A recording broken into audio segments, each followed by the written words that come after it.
Hello all, video end వరకు చూడండి. లాస్ట్లో మీకోసం ఒక మంచి క్లిప్ అయితే యాడ్ చేస్తా, చూసి ఫుల్గా నవ్వుకోవచ్చు.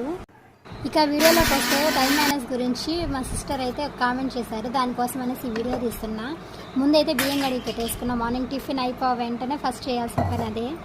కడిగి పెట్టేసుకున్నామంటే బియ్యం ఏ టైంకైనా నాంతే ఏంటంటే ఈజీగా గ్యాస్ స్టవ్ పెట్టగానే అయిపోతుంది. ఇలా కర్రీస్ ఇంకో స్టవ్ అని చేసుకోవచ్చు. సో అందుకనేసి నేను ముందు మిక్సీకి అయితే జీలకర్ర ఎండుమిర్చి మామిడికాయ వేసి మిక్సీ పట్టేసుకున్నా.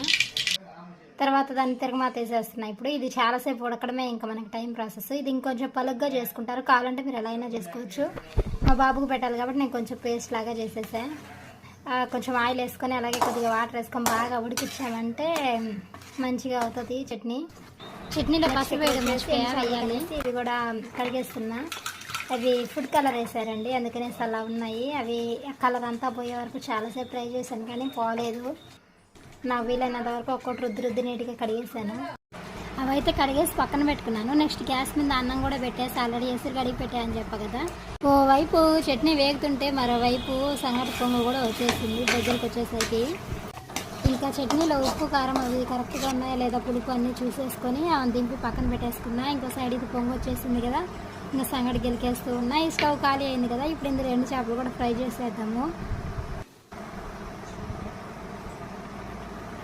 దీన్నైతే ఇప్పుడు రాగి పిండి వేసి గెలకాలన్నమాట.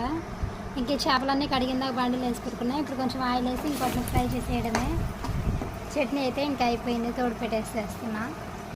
ఇంకా అన్నంలో బియ్యంలో కూడా రాగి పిండి వేసేస్తే అది కొంచెం కలిసింది, కొంచెం కలవలే, అందుకే కల ఉంది. మళ్ళీ దాన్ని పూర్తిగా గెలికేసుకున్నా. తింపేసి కింద పెట్టుకొని కాళ్ళతో తింపితే బాగా వాటంగా ఉంటుంది.